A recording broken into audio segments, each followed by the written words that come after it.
Professor Olinga Taeed, a very good acquaintance and also very provocative and very innovative in how he addresses the whole aspect of social impact and sustainability using blockchain as an enabler. So again, Olinga, in this case, since we are running the keynote of the second panel, I will give you 20 minutes for your presentation. Again, ask me when to move the slides, and for those who want to ask questions, I expect there will be many for Professor Taeed. Please use the Q&A tab and we will try to answer as best as we can. Thank you very much. Thank you. First of all, let me thank 101 Blockchain and Oracle for this opportunity to speak to you. It's an honor, and it's the worst possible day for me.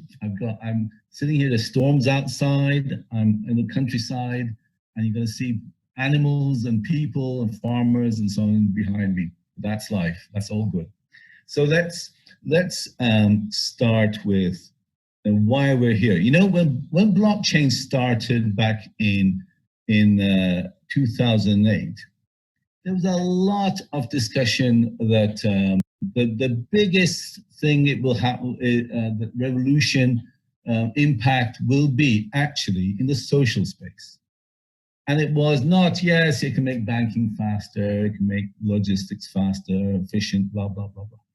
But the biggest issue is going to be that it will change the social space and the social impact we'll have.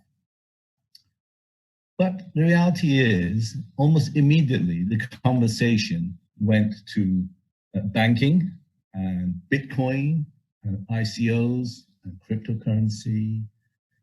And the social impact, sustainability issues were left way behind. And so we're in a process of catch-up. But I wanted to give you a macro view. We work on some large-scale government stuff in China, in even the UK, and certainly in the Middle East, and we'll touch on that in our conversation today. But I want to give you a macro approach to where this is all going and to ask your views on this in the questions at the end. You know, blockchain is the movement of an asset from A to B. It is usually a financial asset from A to B. It's usually a hard, tangible asset, not a soft, intangible asset like the list you see on the screen now. You know, but these are important lists also, aren't they? They are also of equal value to money. So money and land and diamonds and gold are a key asset. They are financial hard assets, and they are indeed transactable. You can exchange between them, and that is what makes them into a currency. But of greater importance, I would say, at least as important, but of greater importance, are things like health and religion and gender and color and so on. And so we have, you know, especially in the last few years with Black Lives Matter, with the LGBTQ plus movement, you know, with COVID-19, with climate change, we have seen that the things that really matter to society is actually not money. None of them are related to money. These movements are global and they're touching our hearts. So, you know, the reason, however, these movements keep coming back again and again with not much movement ahead, I have to say, is because they are not transactable. Money and hard tangible assets are fantastically transactable things. But love, happiness, hope, goodwill, generosity, of greater asset to have, are not so transactable. So I want to describe how we believe that blockchain is going to revolutionize the world and why it is the technology of the now. Next slide, please. So you can't, on my screen, I can't see this. I can perhaps move it. Oh, there you go. I can move it, my stuff to the left. But so, you know, social impact was hardly existing before 2008. And the situation pre-2008 was the dollar was the great currency, was the great instrument. Banking were the lords of everything. And the private sector, I came from the private sector, I've done quite well in there. And whatever was surplus would filter out back to the community through CSR. And we would pay our taxes. We were doing IPOs, everyone was doing IPOs. The public sector were taxing us, getting money back to the community. And civil society, third sector, we're being funded a little bit at a time, but actually, good money. Next slide, please. What happened then was post-2008 crisis, social impact was created. And the reason it came about was because the public sector no longer had the funds to give to the community, the money it was due, no longer could provide the services it could do. And the private sector, of course, didn't have the money either post-2008. So in governments, we worked with the UK government, we brought in things like the Social Value Act, Modern Slavery Act, and we were very instrumental in this work. And we brought in corporate philanthropy, we brought in procurement legislation around the world, we helped to create the India 2% CSR law, 2% in Indonesia, in Mauritius, these laws that said that 2% of your gross profits must be given to social impact. And a variety of these things, five different EU commissions around this. And effectively, it was always around 2%. In fact, in America, they have never managed to break the 2% philanthropy ceiling. But that is how we've been coping. Still, the dollar was king and money was the main currency of our lives. Next slide, please. But where are we now? The world has changed completely. If we look at Amazon, who've done better in pandemic, we look at Facebook and Google and these companies, Tesla, these companies are doing far better during this pandemic process because they are not that interested in money. They are interested in our data. Their focus of Amazon is what we purchase, how we feel about it, what we recommend, what our sentiment is. And these currencies are now changing our world. They're looking at our sentiments and they're carrying out sentiment analysis through Gmail, through Facebook, even through WhatsApp. And governments are not different to this.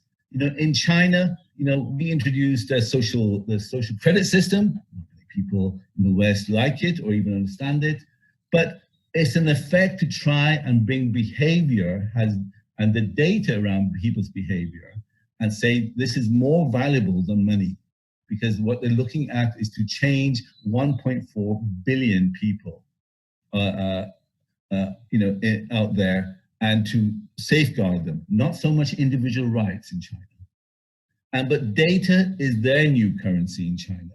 Data is certainly the new currency in the West Coast, and civil society has suddenly taken on a new data-rich vessel, because we now in civil society represent movements of Black Lives Matter and climate change, et cetera, et cetera. And so these governments and corporates are looking to civil society to take that information. So the community is now become the king because the community is the actual providers of data and how we feel about things. Next slide, please. So when we're dealing with these new currencies that are coming through, like not just money, like sentiment analysis, like our data, like ideology. I mean, the world is now become huge ideological wars, right? Between America and China and Russia. And we do a lot of work around frictionless trade between countries using blockchain, and it's all around ideology that these countries have. In China, we have this One Belt, One Road initiative, which is an ideological initiative. It is not a money initiative. It is ideologically driven. And every government has these ideologies. Now, the problem with this is that You know, and the problem why we keep repeating the same Black Lives Matter agenda every time and showing little progress is because they are not transacting, they are not currencies, they are not something that we can attribute value to, and so money always wins. But in this new world, as you saw in the previous slide, data at this moment is the big king. And so money is taking a second or even a third part to this. However, the problem to bring in these soft social impact and sustainable agendas to the fore and to make them transactable is that we need financial assets to be able to interact with non-financial assets. And they don't speak the language. I say love, the other guy says dollar.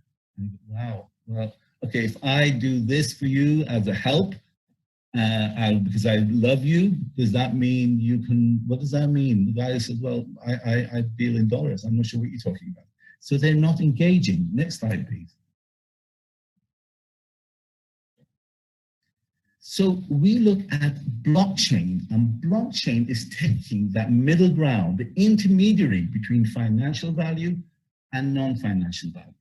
You know, if you look at that, a block of value can be just a blue component there in that box at the bottom, or it can be also, as many of the great speakers already said this morning, a few hours, in the last couple of hours, last hour, and also will in the next hour, talk about the value of what they're bringing, the transacting of values which are not financial, and the social impact values.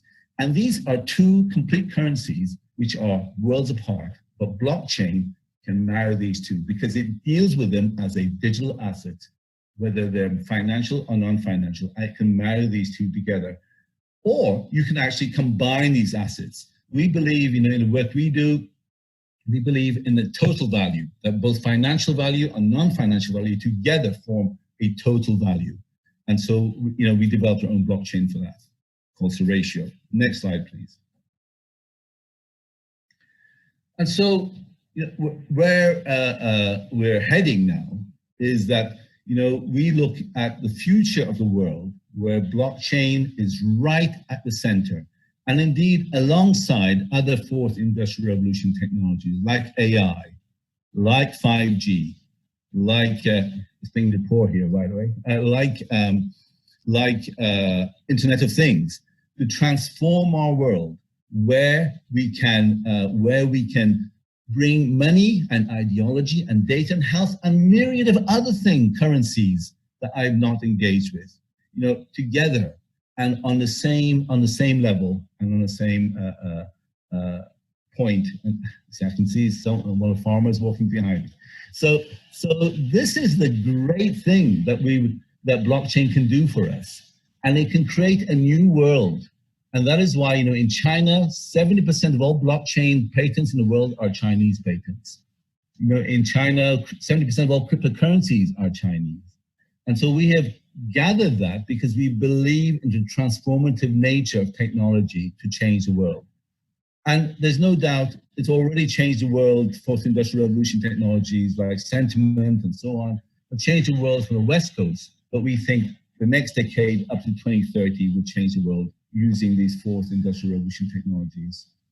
And I urge, you know, this is the big picture that we're going forward. Next slide, please. I want to give you a little detail and then we'll stop.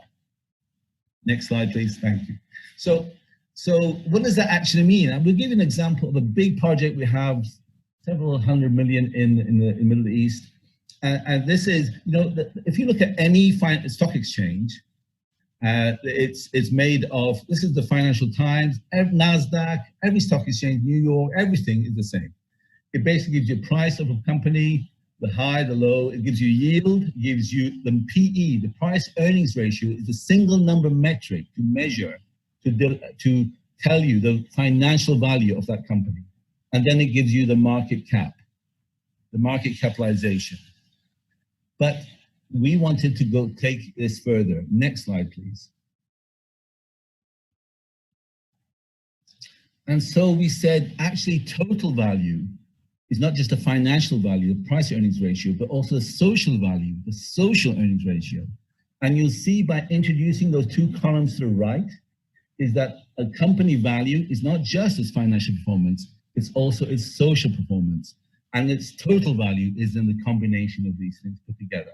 And this can be applied through not just valuing assets, but also organizations and nations, ideologies, products and projects and processes, and even people through valuing their data, to understanding what that is worth. You know, and I don't want to make this into a technical, boring presentation, but this, you know, is how we can change, transform society. And we have, every one of our speakers have talked about and will be speaking about using new ideas to measure these social impacts we have. Blockchain allows you to transact it. Not can you just measure love, but you must be able to send it to someone else. And that is what blockchain can do.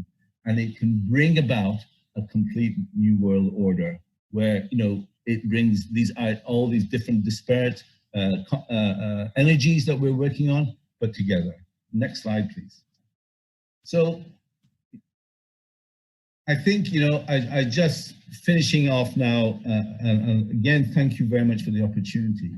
You know, it really has been, you know, it was tragic that we talked about social impact and then never, you know, I remember some of the greatest luminaries of blockchain and Bitcoin, etc., talked about it will change, transform society. And then we've been diverted.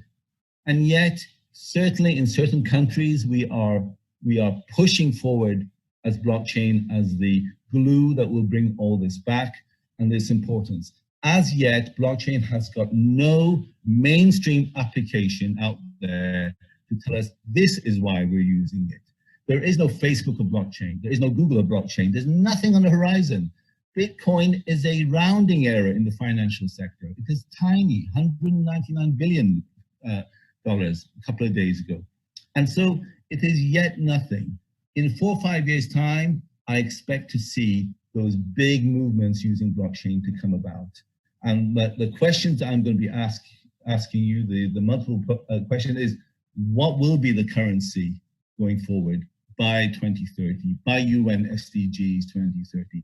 What do we believe together? It will, you know, and we will take your response to this. We are very interested to know where our focus should be. And that's it. Thank you very much, ladies and gentlemen. Thank you for your excellent. time. Thank you, Professor Taeed. What I would say is let's go for a new poll. And the question is related to what will be the currency of the world by the UN Sustainable Development Goals in 2030. Is it money, data, sentiment, or ideology? So let's see if this perhaps is more like a trivia question. But again, there's no right or wrong answer. There is just you know, what people understand, what they feel. You might fill up the answer. And I think if you are quick with commenting the results of the poll, we do have one question live for you. So let's give it another 15 seconds. Just, you know, pick one choice if possible.